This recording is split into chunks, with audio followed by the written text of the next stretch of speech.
인사드립니다. 아, 음. 너무너무 반갑고 여러분 뵙게 되니까 너무너무 행복하고 기쁩니다.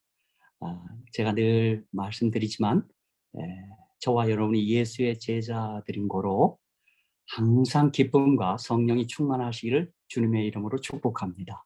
아멘. 사도행전 13장 52절 제자들은 기쁨과 성령이 충만했다라고 하는 말씀 까닭입니다. 그래서 저와 여러분이 제자들로서 늘 기쁨과 성령이 충만하시기를 다시 한번 축복합니다. 오늘 방금 우리는 산상수훈에 있는 한 말씀을 우리가 함께 읽었습니다. 제가 다시 한 번만 오늘 제가 선택한 본문을 다시 한번 읽도록 하겠습니다. 한글 개역 성경으로 제가 읽겠습니다. 마태복음 7장 13절로 20절입니다. 좁은 문으로 들어가라. 멸망으로 인도하는 문은 크고 그 길이 넓어 그리로 들어가는 자가 많고 생명으로 인도하는 문은 좁고 길이 협착하여 찾는 이가 적음이니라. 거짓 선자들을 삼가라. 양의 옷을 입고 너희에게 나오나 속에는 노략질하는 일이라. 그의 열매로 그들을 알지니 가시나무에서 포도를 또는 엉겅퀴에서 무화과를 따겠느냐. 이와 같이 좋은 나무마다 아름다운 열매를 맺고 못된 나무가 나쁜 열매를 맺나니 좋은 나무가 나쁜 열매를 맺을 수 없고 못된 나무가 아름다운 열매를 맺을 수 없느니라. 아름다운 열매를 맺지 아니하는 나무마다 찍혀 불에 던지우느니라. 이러므로 그의 열매로 그들을 알리라. 여기 아름다운 열매를 맺지 아니하는 나무마다 찍혀 불에 던지우느니라. 이러므로 그의 열매로 그들을 알리라. 이 마태복음 7장 19절 20절을 딱 읽으면서 여러분 복음서에서 어떤 말씀이 딱 함께 이렇게 연결되어서 생각이 납니까? 마태복음 20장에 보면 마태복음 20장 21장 19절에 보면 길가에서 한 무화과 나무를 보시고 그리로 가서 잎사귀밖에 아무것도 얻지 못하시고 나무에게 이르시되 이제부터 영원토록 내게 열매가 맺지 못하리라 하시니 무화과 나무가 곧 마른지라 이랬어요. 여러분 이 마태복음 21장 방금 읽은 그 말씀을 많은 사람들이 시험에 들게 했습니다. 예를 들면 현대 철학자 버트란드 러셀은 이 복음서의 기록을 보면서 자기는 기독교인이 되지 않겠다고 결심했습니다. 왜 그런가 했더니 예수님이 어떻게 이렇게 째째하냐 그래요. 뭐 시장하셔서 무화과 나무 곁으로 가셔서 열매가 있는가 보러 하다가 없으니까 어떻게 해요? 화가 나서 이게 우리도 보면 당이 떨어지고 배가 고프면 좀 짜증이 나고 화가 나서 그래서 그걸 화겜의 저주에서 말라버리겠다. 그러면서 무슨 예수님이 이렇게 시시하냐고 하면서 그랬어요. 저는 버트란드 러셀이야말로 정말 성경을 철저하게 오해한 것입니다. 제가 오늘 산상수훈의 말씀을 읽고 여러분께 이제 설교하려고 하는데 저는 산상수훈이야말로 세상 모든 많은 사람들로부터 크게 오해받고 있는 말씀이라고 저는 생각합니다. 제가 왜 이렇게 말씀드리냐면 인류에게 주어진 최초의 성경, 율법, 토라, 모세, 오경이 우리에게 주어진 최고의 성경입니다. 첫 성경입니다. 그런데 그 성경을 받은 모세 혹은 유대인들, 히브리인들, 이스라엘 백성들은 그 토라, 모세, 오경을 철저하게 오해한 사람들입니다. 근데 그 모세, 오경, 율법, 토라를 정확하게 저자이신 예수님이 해설하고 설명한 책이 산상수훈입니다. 복음서 전체가 예수님이 율법, 토라를 바르게 우리에게 설명하고 해석하고 그런 책인데요. 그 가운데도 또 좁혀서 마태복음 5장, 6장, 7장 이 세 개 장 산상수훈이 율법, 토라를 우리 주님께서 바르게 설명하고 해석한 그리고 책입니다. 그래서 예수님이 산상수훈인 주님이 하신 첫 마디가 뭡니까? 첫 말씀이 뭐였어요? 여러분 한번 마태복음 5장 3절 기억나죠? 한번 우리 박태하 집사님 한번 뮤트 푸시고 한번. 자, 마태복음 5장 3절. 자, 이 산상수훈 율법 토라를 해석하고 우리에게 설명하신 우리 예수님, 이 성경의 저자이시고 성경의 주인공 되시는 우리 예수님이 산상에서 설교하시고 가르치실 때 첫 마디가 뭐였어요? 심령이 예, 읽으십시오. 예, 심령이 가난한 자는 복이 있나니 천국이 그들의 것이며. 아멘. 예, 됐습니다. 자, 보십시오. 심령이 가난한 자는 복이 있다. 딱 그랬어요. 여기 가난이라고 우리말 성경 번역했는데 뱅크럽시 된 겁니다. 파산된 겁니다. 자, 여러분 산상수훈 율법 토라를 우리 주님께서 해설하시고 설명하시고 설교하시면서 하신 첫 말씀이 심령이 가난한 자는 복이 있다고 딱 얘기했어요. 심령이 파산된 사람. 전 이것을 다르게 얘기하면 나는 죽은 자다. 나는 파산 선고받은 사망의 사람이다라고 고백하는 사람이 복이 있고 그 사람이 천국을 누리게 되는 것입니다. 그런데 여러분 당시 유대인들, 히브리인들은 그 율법 토라를 가지고 그들은 무엇을 해보겠다고, 지켜보겠다고, 행하겠다고 무던히도 힘쓰고 애쓰고 노력하는 사람들입니다. 이제 그러면서 산상수훈의 이 마지막 부분에 가서 주님이 하는 말씀이 뭐냐면 좁은 문으로 들어가라. 멸망으로 인도하는 문은 크고 길이 넓어 그리로 들어가는 자가 많고 생명으로 인도하는 문은 좁고 길이 협착하여 찾는 이가 적음이라 이렇게 말씀했습니다. 그러므로 우리 예수님께서는 이 율법 토라 또 산상수훈에서도 강조하고 있지만 성경은 하나님의 말씀은 우리에게 생명으로 인도하고 생명으로 안내하는 책입니다. 제가 미리 말씀드리지만 생명은 우리의 힘쓰므로 우리의 노력으로 우리의 행함으로 만들 수 있는 것이 아닙니다. 생명은 생명의 주가 되시고 창조주 되시는 우리 주님께서만이 우리에게 만들어서 주시고 우리는 그 생명을 받는 길밖에 없습니다. 이제 그것을 우리가 최초로 경험한 게 뭐냐면 우리 모두가 이 땅에 태어난 거예요. 우리의 출생이 결코 우리의 결정이나 우리의 선택으로 된 게 아니고 하나님께서 일방적으로 우리를 이 땅에 어떻게 했어요? 은혜로 사랑으로 태어나게 한 거예요. 여러분 이 사실에 아멘이십니까? 아멘. 생명은 얻는 거고 받는 것이지 생명은 우리가 막 힘써 노력해서 되는 게 아닙니다. 그렇죠? 저는 이 산상수훈이야말로 많은 사람들로부터 크게 오해를 받고 있다고 감히 말씀을 드리는 이유는 뭐냐면 여러분 이 산상수훈 얘기하면 제일 먼저 얘기하는 사람이 간디입니다. 간디는 산상수훈은 모든 종교의 알맹이요 천국의 헌법에 해당한다. 그러면서 그리스도인들이 산상수훈대로 산다면 힌두교인이나 불교인들이 모두 기독교로 개종할 수 있을 것이라 그렇게 말씀했습니다. 이 간디의 이 고백은 간디야말로 산상수훈을 도덕경, 윤리책, 도덕책으로 본 것입니다. 우리 모두도 아마 우리 예수 믿고 교회에 들어오기 전에라도 산상수훈 얘기를 한마디 다 했죠. 뭐 오른밤 때는 왼밤을 빕니다. 뭐 그런 다 얘기들 했죠. 그러면서 어떻게 했어요? 산상수훈을 살기가 힘들어. 그런 고백들, 그런 표현들을 많이 하고 살았습니다. 우리도 예전에 예수를 설령 모르고 믿기 전일지라도 산상수훈의 말을 많이 들은 바 있습니다. 그렇죠? 그때 우리가 산상수훈하면 어떤 생각이 있어요? 아주 최고의 도덕, 윤리 수준을 늘 떠올리곤 했단 말입니다. 그렇게 생각한 것이 다 오해라는 말씀입니다. 산상수훈, 이 산상수훈 율법, 토라를 해석한 건데 토라, 또 산상순, 공의, 윤리를 얘기하는 책이 아닙니다.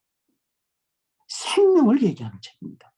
아멘. 그래서 우리 예수님이 생명으로 인도하는 분은 좁고 길이 협착을 찾는 이가 적다고 얘기했어요. 여러분, 이 세상의 모든 종교들이 건전한 도덕, 바른 윤리를 강조하고 설명합니다. 여러분, 그래서 우리 예전에 이렇게 누구 전도해보면 뭐라 그래요? 교회 나오세요. 그럼 뭐예요? 예. 교회 나가면 좋죠. 그 착하게 살지 않습니까? 바르게 살라고 가르치지 않습니까? 이렇게 얘기합니다. 그래서 이 세상 많은 사람은 뭐예요? 기독교, 불교, 뭐 유교 할 것 없이 다 같다고 봅니다. 여러분, 저는 진짜 우리가 하나님께서 선물로, 큰 선물로 성경을 주셨는데 성경을 오해하고 있는 사람들이 너무 많습니다. 제가 보니까 제 생각이 그렇습니다. 자, 보십시오. 성경의 종교, 기독교는 도덕과 윤리가 기반이 된 종교가 결코 아닙니다. 도덕과 윤리는 복음의 열매, 생명의 열매로 나타나는 거예요. 아까 제가 마태복음 21장 19절 20절을 읽을 때 왜 예수님이 무화과 나무를 저주했냐면, 자, 무화과 나무는 이스라엘을 상징해요. 그래서 거기 잎사귀가 아주 풍성해요. 여러분, 그렇다면 뭐예요? 주님은 저 잎사귀가 풍성한 게 뭐예요? 저기 분명히 생명이 있는 것으로 본 거란 말이에요. 근데 가서 보니 열매가 없어. 그 말은 뭐예요? 그 잎사귀는 외식이고 진정 그 안에는 생명이 없다 이 말입니다. 그래서 그 무화과 나무가 생명이 없음을 온 천하에 드러내 준 거예요. 더 이상 위선, 꾸미고 있거나 거짓을 하지 못하도록 주님이 드러낸 거예요. 무슨 배가 고픈데 열매가 없어서 그걸 저주하고 그 얘기가 아니고, 이스라엘의 진정, 겉으로 보기에는 아주 풍성하고 도덕적으로 바르고, 유대인들 그런 사람들이었어요. 율법 살려고 지키려고 한 사람들. 근데 그 속에 정작 생명 대신 예수 하나님은 거기 없는 거예요. 그래서 그 실체를 드러내준 사건이 그 무화과 나무를 저주하고 말라버리게 한 사건이에요. 그러므로 오늘 우리들도 그래요. 우리가 교회 생활, 신앙 생활 하면서도 겉으로는 믿음 좋아, 뭐 아주 반듯하게 좋아. 그러나 정작 그 속에 생명 대신 예수가 혹 없을 수도 있는 위험이 반드시 있다 이 말입니다. 그러므로 오늘 그리스도인 된 우리 모두는 우리 속에 과연 예수가 있는가, 내 속에 예수가 진실로 계신가 하는 것을 늘 체크하셔야 합니다. 그렇죠? 그래서 사도 바울이 고린도서 13장 5절에 너희가 믿음에 있는가 시험해 보라 그렇게 얘기한 거예요. 그렇죠?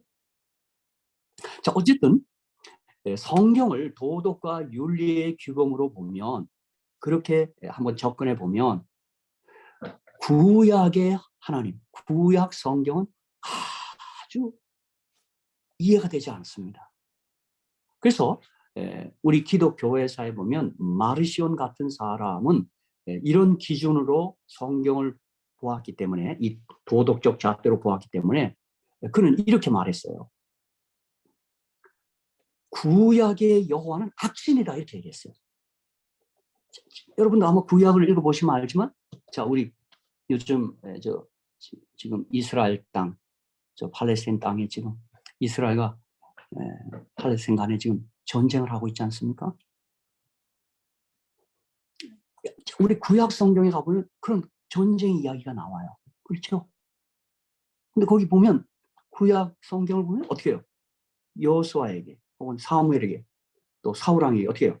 가나안 족속을 어떻게 하라고요? 깡그리 진멸하라고. 그때 사울왕이 좀 남겨놨어요. 근데 뭐라 그래요? 사무엘 선지자가 그 다 처단하면서 너 왜 말씀대로 하지 않냐고. 여러분, 그것을 이렇게 피상적으로 그 성경의 기록을 보면 진짜 성경의 하나님은 어떤 분이에요? 가혹하고 잔혹한 하나님이에요. 도덕적 잣대로 성경을 보시면 구약 성경은 특별히 도덕적이지 않습니다. 여러분, 이 마르시온 같이 그러한 생각을 하는 사람들이 우리 중에도 있을 겁니다. 그래서 구약의 하나님과 신약의 하나님이 좀 달라졌고, 제가 어떤 여학생을 보니까 항상 기도할 때 하늘에 계신 예수님 그래. 그래 왜 그런가 봤더니 구약의 하나님 좀 무섭대. 근데 신약의 예수님은 난 좋대. 그렇게 되면 어떻게 돼요? 하나님은 시대마다 달라져. 근데 우리 히브리서 13장 8절에 예수 그리스도는 어제나 오늘이나 영원토록 뭐예요? 동일하세요. 그래서 여러분 성경을 생명이라는 그 렌즈를 끼고 보지 않으면 성경은 이해되지 않는 부분들이 너무너무 많습니다. 왜 이런 기록이 있을까? 왜 이럴까? 이런 생각을 할 수 있습니다. 여러분 다시 말씀드리지만 성경은 생명을 얻으라. 살라.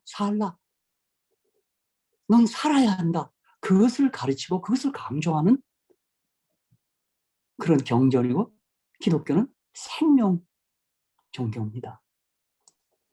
그래서 여러분 이 성경을 이렇게 잘 이렇게 축약하면 아담과 그의 모든 후손들은 이미 아담 안에서 다 죽은 자들이라고 창세기부터 계시록까지 그 사실을 말하고 있습니다. 첫 번째 말하는 그 말입니다. 너희 모두는 아담에서 죽은 자들이라고 말하는 것입니다. 너희는 죽은 자니 죽었으니 너희 이제 살아야 한다. 다시 살아야 한다. 그렇게 말하는 게 성경의 기별의 핵심입니다. 아멘. 그런데 우리 모두가 알지만 죽은 자들, 뭐 영적으로 죽은 자들, 우리 죽어가고 있는 자들, 사망이 된 우리들이 다시 살아나는 길은 예수 그리스도의 죽음과 부활로 마련한 부활 생명으로 살아나는 길밖에는 없습니다. 아멘. 주님께서 다시 살아나고 생명을 얻는 길을 다른 길을 정한 적이 없어요. 이것은 하나님의 절대 주권이에요. 근데 이 땅의 모든 종교는 하나님의 절대 주권은 외면하고 무시한 채 내 방식으로 살아나겠다고 갖가지 노력과 정성과 몸부림을 치고 있는 거예요. 그것을 샘플링으로 딱 갖다 놓은 게 뭐냐면 창세기 4장이에요. 아벨과 가인의 이야기. 여러분 가인이 그가 정성껏 제사 드렸어요. 그렇죠? 그래서 어떤 분은 창세기 4장도 또 오해합니다. 가인의 제사는 거절하고 아벨의 제사는 받았기 때문에 어떤 분은 그렇게 얘기하더라고요, 저한테. 아, 하나님은 육식을 좋아하는구나. 양을 잡아 제사, 그 육식을 좋아하고 농산물은 안 좋아하네. 뭐 온갖 오해들이 지금 많습니다. 그런데 그때 아벨이 드린 제사는 예수님의 죽음을 상징하는 어린 양을 잡아 죽여서 드리는 제사고, 가인은 그의 인간적 정성과 노력으로 드리는 그 제사예요. 그렇죠? 근데 하나님께서 받으시는 건 뭐냐면 하나님이 정하신 길을 믿음으로 받는 아벨의 제사를 받는 거예요. 자, 그렇기 때문에 저는 구약 성경에서 다 가나안 족속을 죽이라, 다 진멸하라고 한 명령을 하신 이유는 뭐냐면 그들에게 400년 전에 아브라함 때로부터 회개에 초청을 하고 있었습니다. 회개라는 말은 뭐냐면 사망에서 생명으로 나오라 이 말입니다. 예수께 나오라, 예수 받아들이라 이 말입니다. 그런데 가나안 족속들이 그 진지하고 간절한 호소에 응하지 않습니다. 그게 믿지 않고 그게 회개하지 않는 것입니다. 그래서 그들은 여전히 사망인 채로 죽은 자 상태로 있는 거예요. 이제 이스라엘 백성이 그곳에 들어가면 그 죽어있는 시체들, 도저히 생명으로 옮기려 하지 않는 그들, 불신의 그들을 어떻게 해요? 시체를 처리하고 있는 거예요. 여러분, 시신을 처리하는 게 그게 심판이에요. 가난한 짓을 다 짓내라. 그건 무슨 인간적 동정으로 그걸 남겨두고 그런 게 아니에요. 그들이 도저히 사망에서 생명으로 옮기는 그 초청, 사랑의 초청을 외면하고 거절하니 그들이 여전히 시체로, 죽은 자로 남아있으니 시체 썩는 냄새가 진동하는 것입니다. 오늘 이 지구상이 죽은 자들이 살고 있기 때문에 이게 썩은 냄새, 시신 냄새가 진동하는 게 이게 부도덕한 현상들이에요. 우리가 보기에도 인간의 모습이 지금 너무 부도덕한 것입니다. 그렇죠? 그래서 주님께서 뭐 가혹하고 잔혹해서 그게 아니라 정말 그분은 크신 자부로 시체들을 처리해주고 있는 거예요. 여러분, 저는 그 시체를 한번 죽은 지 사흘, 나흘 된 시체를 한번 냄새를 맡은 적이 있습니다. 제가 한국에 있을 때 우리 포천, 경기도 포천에 재림 묘지가 있는데 어떤 우리 장로님께서 이제 아버님을 이렇게 거기다 모셨어요. 근데 지방에 있는 조상, 그 가문에 큰 어른이 와갖고는 우리 그 묘자를 보더니 여기는 명당이 아니래요. 그래서 이거 옮기래요. 근데 우리 재림교회는 그런 거 없잖아요. 그래서 안 된다 그랬어요. 근데 이분이 막 노발대발해갖고 할 수 없이 관리하시는 장로님들 허락을 해갖고 그 시체를 옮기는 일을 제가 한번 도왔어요. 제가 거기 무슨 장례식 때문에 갔다가 그 장로님한테 붙잡혀서 목사님 나 좀 도와주세요 하고 그 무덤을 파서 그 조상 그 어른이 정한 자리에 시신을 다시 묻는 일을 한번 도운 적이 있어요. 그러니까 한 며칠 지난 이 시체예요. 근데 제가 지금도 그 생각하면 냄새가 여기서 코에서 진동. 여러분 역겨워. 난 그날 그 경험을 통해서 지금도 예수를 믿음으로 사망에서 생명이 되지 않고 여전히 죽은 자의 상태, 시체로 있는 사람들의 향기가 아마 썩는 냄새, 그 사망의 향기입니다. 그 역겹습니다, 여러분. 아마 주님이 지구촌을 바라보면서, 지구촌을 이렇게 보면서 정말 예수 그리스도의 십자가가 아니었다면, 부활이 아니었다면 이 지구촌 박살냅니다. 여러분, 너무 냄새가 진동하거든요. 그렇죠? 그래서 우리 생명의 하나님, 생명이신 하나님, 사랑이신 하나님, 이분은 아담, 하와 그 범죄한 직후 그때로부터 지금까지 우리 모두를 향하여, 이 땅에 태어난 우리 모두를 향하여 너는 살아라, 살아라, 살아야 한다. 그래서 에스겔 16장 6절에 뭐라 그랬어요? 피투성이라도 너는 살아야 한다 이 말이에요. 너무 착하게 살라 그 말이 아니라 너 좀 살아야 된다 이거. 살아. 그리고 저와 여러분이 생명이 되면, 살게 되면, 살아있는 사람이 되면 그 생명의 열매로서 우리가 윤리와 도덕을, 수준 높은 도덕을 실천하게 되는 것입니다. 아멘. 그러니까 여러분, 우리는 열매 맺는 일에는 너무 이렇게 주목하지 마시고 우선 생명 없는 일에 항상 골똘히 주목하셔야 합니다. 근데 생명 없는 일은 다른 게 없어요. 뭐예요? 예수님 영접하라 이 말이면 예수님과 함께하라 이 말이에요. 그렇죠? 그래서 여러분 그 유명한 요한복음 5장 39절 40절에 무슨 말씀이 있어요? 너희가 성경에서, 이거 구약 성경이에요. 영생을 먼저 생각하고 성경을 상고하거냐. 이 구약 성경 상고하는 거예요. 이 구약 성경이 곧 내게 대하여 증거하는 것이로다 그랬어요. 여러분 우리가 성경과 예언의 신의 증언, 예언의 신의 말씀을 읽을 때 이 주님이 하신 말씀을 벗어나지 마십시오. 여러분 뭘 하라 이게 아니에요. 성경은 예수에 대해서 말하는 거예요. 내게 대하여 증거하는 것이로다. 자, 요한복음 5장 40절. 자, 우리 김경우 집사님 한번 요한복음 5장 40절 뭐라고 했어요? 나는 그 요한복음 5장 40절을 온 세계 사람들이 주목해야 돼요. 자, 성경은 내게 대해 증거하는 거야. 나는 생명이야. 나는 진리야. 길이야. 40절에 요한복음 5장 30절 40절 항상 같이 읽어야 돼요. 뭐라고 그랬어요? 집사님? 5장 그러나 너희는 생명을 얻기 위해 내게 오기를 원치 아니하는도다. 아멘. 당시 유대인들 율법 토라를 열심히 지키느라고 힘썼던 백성들이에요. 제가 언제도 얘기했지만 모세 오경을 다 계명을 분리하고 조사했더니 613계명이 나와요. 하라가 248계명, 하지 말라가 365계명이에요. 그 열심히 지키려고 했던 사람들이 유대인의 히브리인들이에요. 그리고 모세 오경 토라를 바이블로 갖고 있는 종교가 이슬람교예요. 세계 3대 종교가 기독교, 유대교, 이슬람교가 토라를 모세 오경을 율법을 바이블을 갖고 있는 백성들이에요. 근데 보세요. 그들이 지금 서로 원수가 돼 있어. 참 이런 역설, 이런 모순이 세상에 어디 있어요? 그 말은 뭐예요? 그 토라를 어떻게 읽느냐? 이거 중요한 것입니다. 근데 예수님은 토라는 내게 대해서 말하는 거야. 그리고 내가 생명 없게 내게 오면 되는 거야. 그래서 그 예수님께 나와서 그 예수님을 영접하면 내가 생명이 돼요. 죽은 자의 산자가 돼요.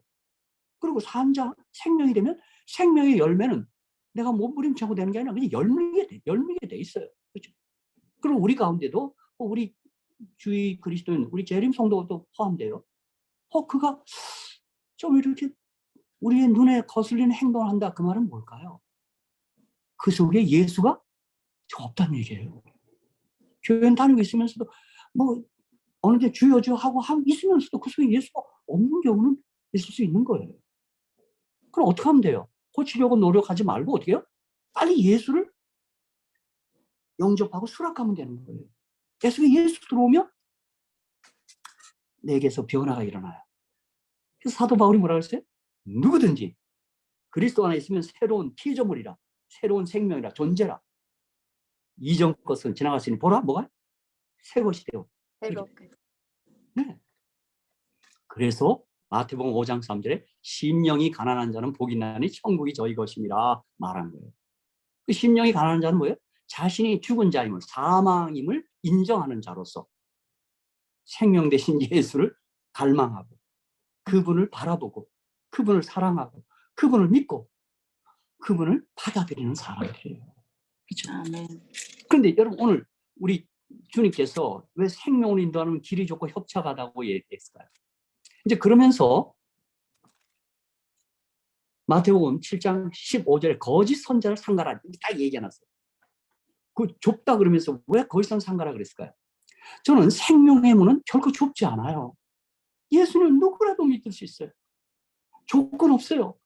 지난 과거 묻지 않아요. 그렇죠? 어떤 죄인이라도 주님은 수고하고 무거워다 내게로 내가 너희를 쉬게 하리라고 초청하시는 분이에요. 그럼 왜 좁아졌을까요? 저는 그것은 거짓 선자 종교 지도자들 때문에 그렇습니다. 마태복음 23장 13절에 보면 화 있을 진저 외식하는 서기관과 바리새인들이여 너희는 천국문을 사람들 앞에서 닫고 너희도 들어가지 않고 들어가려 하는 자로 들어가지 못하게 하는다 이렇게 얘기했어요. 이 성경을 가르치는 교사들, 거짓 선자, 거짓 교사들, 거짓 지도자들 때문에 생명을 인도하는 좁아졌어요. 여러분 지금도 그래요. 하늘 가는 게 어렵다. 구원받는 게 어렵다는 많은 사람 난 약간 겁이 납니다. 그렇게 말하는 사람이. 어렵지 않아요. 예수님은 그분을 화전히 열어놨어요. 근데 우리가 그분으로 가는 길을 하나님이 정하신 길 외에 다른 길로 생각하고 있기 때문에 어려운 거예요. 어떻게 하면 돼요? 그러나 너희가 생명을 얻게 내게 오기를 원치 않아요. 그럼 생명 얻으려면 어떻게 하면 되는 거예요? 그분께 나가면 되는 거예요. 그분께 나가면 되는 거예요. 예수님 붙잡으면 되는 거예요. 그렇죠?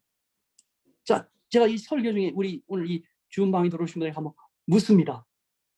그냥 내가 다시 한번 확인하고 싶어서 다 뮤트 푸시고요.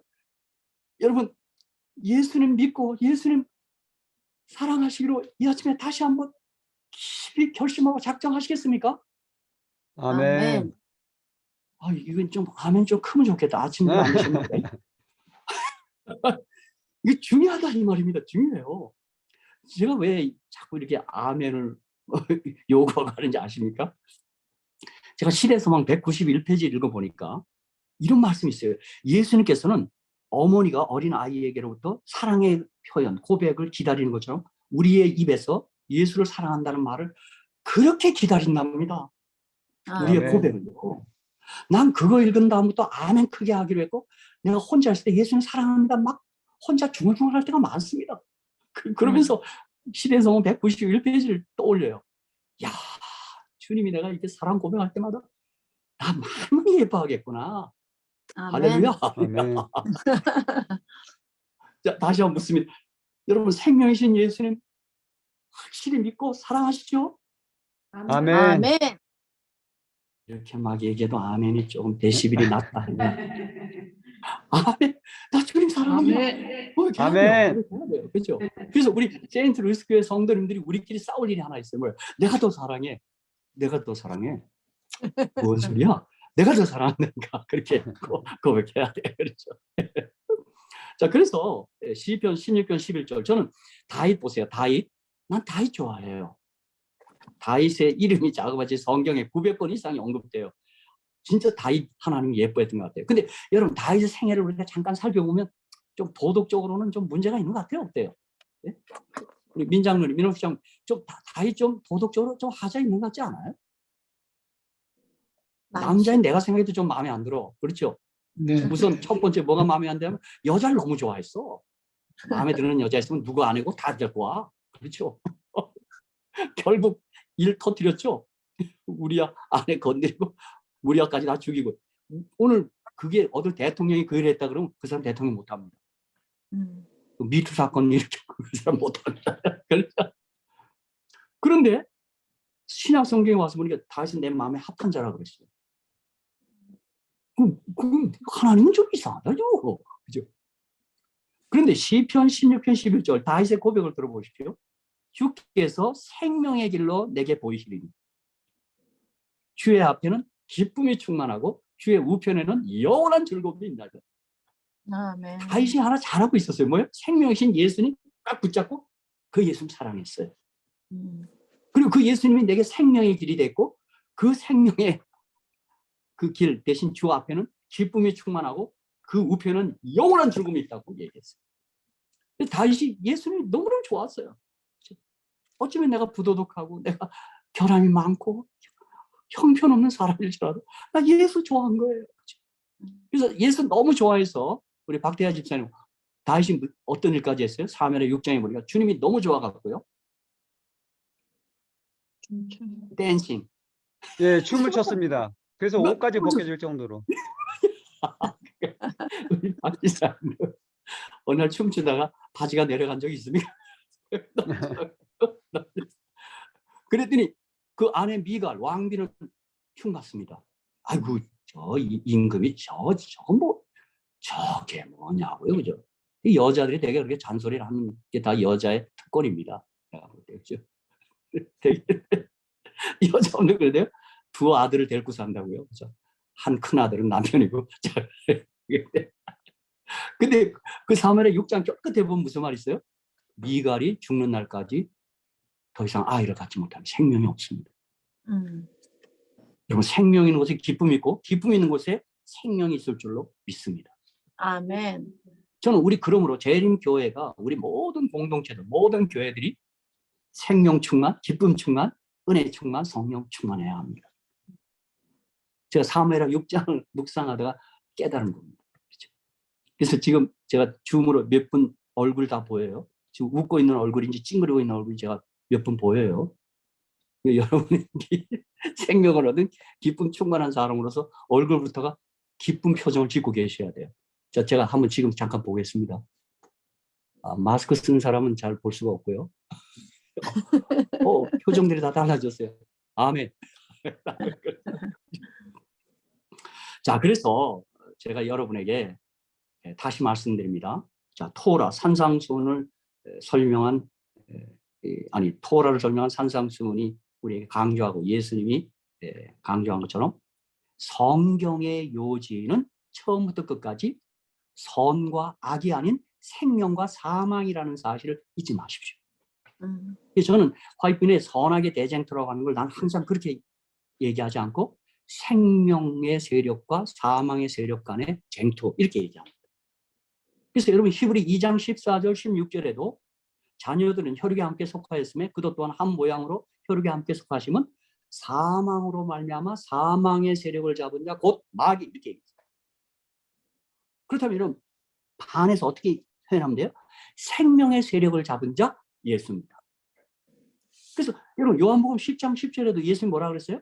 도적이 오는 것은 도적질하고 죽이고 멸망시키는 것 뿐이요 내가 온 것은 양으로 생명을 얻게 하고 더 풍성히 얻게 하려는 것이라. 그러니까 사망의 세력을 잡은 마귀와 생명의 세력을 잡은 자 예수님 간의 싸움이에요. 그래서 여러분 마귀는 항상 사망, 죽음을 가지고 우리를 위협합니다. 근데 우리 주님 뭐래요? 아니야, 넌 살아야 돼. 살라. 너 뭐 흠이 많고 도덕 그 얘기 아니야. 넌 살아야 돼. 피조물이라 살아야 돼. 살아라. 생명을 얻어라. 살아라. 이거예요. 그렇죠? 그래서 저와 여러분이 우리 주변에 아픈 분이 있거든. 우리 가족 가운데 있거든. 자꾸 예수의 이름, 생명이신 예수의 이름으로 나아라. 살아라. 그렇게 좀 명령하시고 기도하시고 막 그렇게 하시기 바랍니다. 그렇죠? 오늘 우리 이 시간에 우리 서로 예수의 이름으로 사세요. 한번 우리 막 한번 옆에다 한번 하십시다. 시작. 예수의 이름으로 사세요. 알았어요. 예, 여자분한테는 예뻐지세요. 그렇게 말하죠. 예수의 이름으로 예수의 이름으로. 그렇죠. 예, 저는 주변에 이제 뭐 아픈 사람들 전화 와요. 기도해달라. 그때마다 딴 얘기 안 해요. 제가 기도해 준다고 약속하는 다음에 집사님, 장로님, 성도님, 우리 이 세상에 지금 집사님을 낫게 하는 여러 대책들 또 방편들이 있겠지만 우리는 예수께 더 집중하십시오. 나사렛 예수의 이름으로 일어나 걸어라. 예수의 이름으로 눈을 떠라. 예수 이름으로 나음을 얻어라. 예수의 아멘. 이름으로 서라.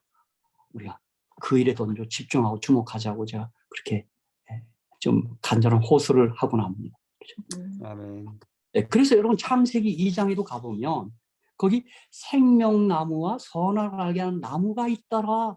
그렇게 창세기 2장 8절 이제 거기에 그런 말들이 나옵니다. 그죠? 동상 가운데에는 생명나무와 선악을 알게 하는 나무도 있더라. 근데 선악을 알게 하는 나무를 한마디로 줄이면 뭐라고 하면 좋을까요? 앞에 생명나무라 이렇게 뒤에는 뭐예요? 사망나무예요. 죽음. 사망나무. 선악을 알게 하는 나무가 사망나무란 말이에요. 그렇죠? 그래서 2장 17절에 선악을 알게 하는 나무, 사망나무의 실과는 먹지 말라. 내가 먹는 날에는 정령 죽으리라. 그렇게 말했다.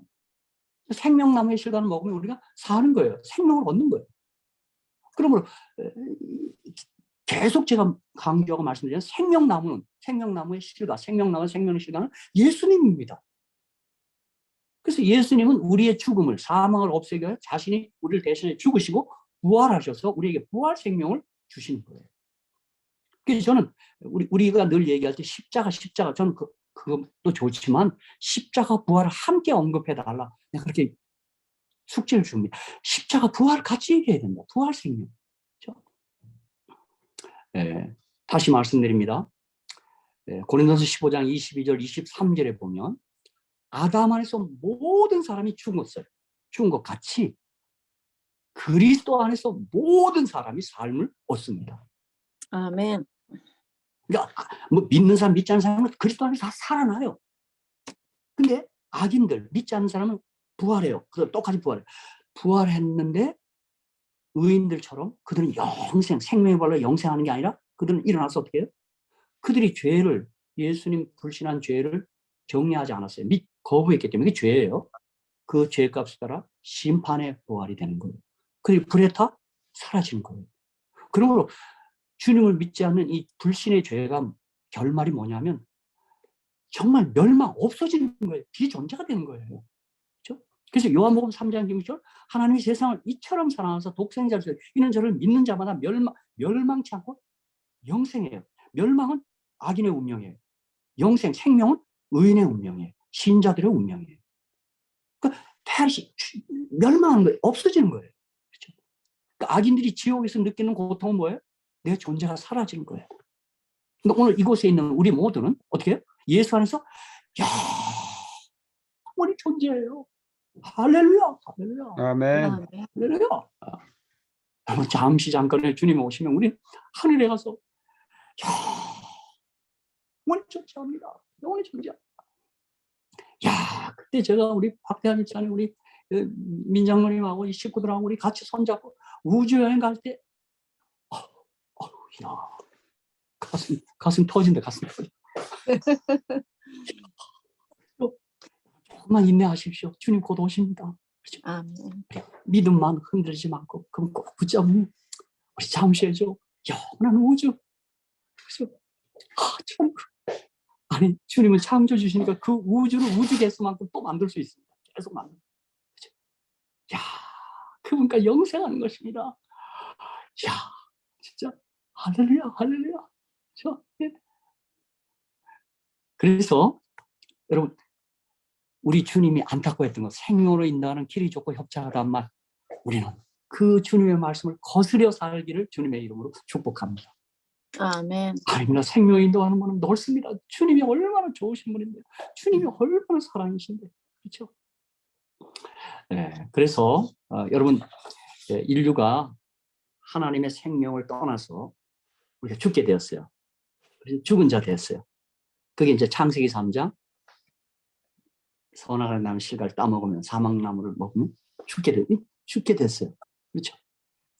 그런데 주님께서 바로 그 자리에서 아니 그 이전에라도 조치를 했어요. 너는 살아야 된다. 너 살아야 돼. 그것을 발표한 게 창세기 3장 15절입니다. 여자의 후손 메시아 그리스도가 우리를 영원히 살리시겠다고 약속하고 발표한 겁니다. 그렇죠? 그리고는 주님께서는 그것 때문에 인류에게 살 수 있는 길을 보여준 성경, 계시, 토라를 우리에게 딱 선물로 주신 것입니다. 여러분 아마 잠언 29장 18절과 잠언 28장 9절 어느 분이 좀 한번 읽어보시겠어요? 이제 그게 그 얘기예요. 거기 잠언 29장 18절. 자, 제가 읽을까요? 잠언 29장 18절. 자, 인류가 범죄에서 죽게 되었을 때 주님께서 한 조치가 뭐냐면 잠언 29장 18절. 묵시가 없으면 묵시가 계시 하존이라는 뜻인데 이게 성경이에요. 계시 성경이 없으면 백성이 방자에 행하거니와 율법을 지키는 자는 복이 있다. 이 율법이 토라예요. 모세오경이에요. 그 토라 그걸 통하여 복이 있겠다. 영생하겠다 이 말이에요. 그리고 잠언 28장 9절에서는 무슨 말씀이냐면 사람이 귀를 돌이키고 율법 토라를 듣지 아니하면 그의 기도도 가증하니라. 그러니까 율법을 통해서 생명을 얻는 일을 외면한 채 그가 무슨 기도를 통하여 막 복을 구하는 것은 그 기도가 가증한 기도라고 그랬어요. 그러니까 우리가 성경이 말하는 약속된 복은 무슨 복이에요? 생명에 관한 복이에요. 근데 다시 말씀드려요. 그 생명은 누구라고요? 예수 그리스도, 예수 그리스도. 집사님, 장로님, 우리 성도님, 저와 함께 정말 예수 많이 많이 사랑하시기를 주님의 이름으로 축복합니다. 그분이 생명이신 까닭입니다. 그렇죠? 그분이 나의 사랑인 까닭입니다. 그분이 나의 기쁨인 까닭입니다. 그렇죠? 저는 우리 모두가 꿈에라도 좀 예수 꿈 많이 꾸면 좋겠어요. 그리고 이렇게 자다가도 때리면 예수가 튀어나오면 좋겠어요. 예수. 근데 지금 요즘 예전에 한국에서는 사람들이 온통 화제가 아파트. 그래서 어떤 구역장이 예배를 인도하는데 찬미가 230동을 하자 그러더래요. 우리 모두는 그러지 말고 오로지 예수. 아까 제가 토라를 얘기했는데 사실 토라가 5권의 책인데 가장 토라에서 중심된 책은 레이기입니다. 레이기. 유대인들이 그렇게 얘기해요. 딱 중간에 있고 그 레이기가 토라의 가장 중심에 있는 책이다. 그렇게 말해요. 그런데 말라기 2장 4절 5절 한번 좀 찾아보십시오. 어느 분이. 자, 레이기가 무엇을 말하는 건가? 제가 좀 시간 절약하게 제가 읽겠습니다. 말라기 2장 4절 5절. 만군의 여호와가 이르노라 내가 이 명령을 너희에게 내린 것은 레이와 세운 나의 언약이 항상 있게 하려 함인 줄을 너희가 알리라. 말라기 2장 5절입니다. 레이와 세운 나의 언약은 생명과 평강의 언약이라. 근데 우리 레이기서에 보면 얼마나 많은 재물들이 제사로 죽고 있어요. 그 재물이 누굴 가리키는 겁니까? 예수님. 어린 양 예수 가리키는 겁니다. 우리가 생명을 얻으면 예수 그리스도의 죽음으로 비롯된 것입니다. 그래서 십자가, 그분의 죽음은 그분의 사랑이 터진 자리입니다. 로마서 5장 8절 우리가 아직 죄인 되었을 때 그 속에서 우리를 위해 죽으심으로 하나님께서 우리에 대한 자기의 사랑을 확증하시고 있습니다. 그리고 여러분이 요한일서를 보면 요한일서에 사랑 얘기가 많이 나오는데 사랑은 다른 게 아니라 사망에서 생명으로 옮겨 주는 게 사랑입니다. 무슨 뭐 로맨스 이게 사랑이 아닙니다. 성경의 사랑입니다. 저 죽은 자를 산 자 생명으로 만드는 일이 바로 그것이 사랑입니다. 사도 요한이 그 얘기를 한 겁니다. 사망에서 생명으로 옮기게 해주는 게 그게 진정한 사랑입니다. 그 사랑, 우리를 사망의 생명으로 옮겨주는 일에 있어서 어린 양 대신 예수의 죽음, 그분의 십자가의 피가 우리를 살릴 것입니다. 아멘. 제가 말씀을 마치겠습니다. 바로 이것 때문에 요한계시록 14장 6절 7절이 세 천사 기별의 첫째 천사 기별입니다. 자 보십시오. 계시록 14장 6절 7절 이거 읽고 제가 말씀을 마치겠습니다. 자, 생명, 창조,